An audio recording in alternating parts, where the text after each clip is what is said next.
ஆரம்ப காலத்துல எதை சொல்லி ஆட்சிக்கு வந்தாங்களோ அதையெல்லாம் மாற்ற வேண்டிய கட்டாயம் இன்னைக்கு திமுக தெரிஞ்சிருக்கு. ஏன்னா பாரதிய ஜனதா கட்சியை பொறுத்தவரை எங்களுடைய நடவடிக்கைகள் திமுகவுக்கு ஒரு பயத்தை ஏற்படுத்தியிருக்கு. முதலமைச்சர் மு.க.ஸ்டாலின் விரைவில் ஜெய் ஸ்ரீராம் சொல்வார் என பாஜக மாநில தலைவர் அண்ணாமலை தெரிவித்துள்ளார். மேடம், என்னை பொறுத்த வரைக்கும் திமுக ஒரு அமைச்சர் சொல்றாரு, எங்களுடைய சமூக நீதி ஆட்சி ராமர் அவர் காலத்தில் எப்படி ஆட்சி நடந்ததோ அதே போல இருக்குன்னு. அதனால எனக்கு தெரிஞ்சு இன்னைக்கு திமுக போறதை பார்த்தா தமிழ்நாட்டில் அவங்களுக்கு தெரிஞ்சிருச்சு, இந்த கடவுள் மறுப்பு கொள்கை என்பது வேலைக்கு ஆகாது. அவர்களுடைய ஆரம்ப காலத்துல எதை சொல்லி ஆட்சிக்கு வந்தாங்களோ அதையெல்லாம் மாற்ற வேண்டிய கட்டாயம் இன்னைக்கு திமுக தெரிஞ்சிருக்கு. ஏன்னா பாரதிய ஜனதா கட்சியை பொறுத்தவரை எங்களுடைய நடவடிக்கைகள் திமுகவுக்கு ஒரு பயத்தை ஏற்படுத்தியிருக்கு.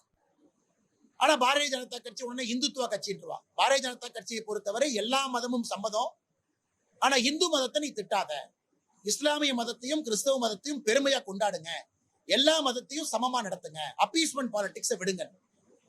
நாம் காசி அயோத்தியா தமிழ் சங்கத்தை நடத்தணும்னு தமிழகத்தினுடைய இந்து சமய அறநிலையத்துறை அமைச்சர் என்ன சொன்னாங்கன்னா, நாங்களும் ட்ரெயின்ல காசி கூட்டிட்டு போனார். என்ன ஆச்சுங்க?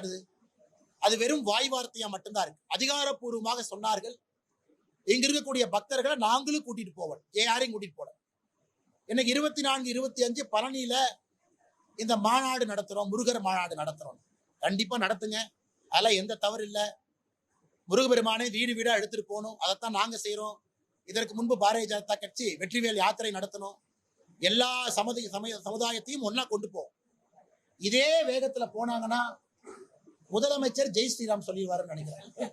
ஸ்டாலின் ஐயா அவர்கள் இதே வேகத்துல போனாங்கன்னா 2024 தேர்தலுக்கு முன்பே திமுகவினுடைய அமைச்சர்கள் போட்டி போட்டுக்கொண்டு ஜெய் ஸ்ரீராம், வெற்றிவேல் முருகனுக்கு அரோகரா அப்படின்னு ஒருவர் அமைச்சரும் மேடையில் சொல்லக்கூடிய நாள் எண்ணப்பட்டு கொண்டிருக்கிறது.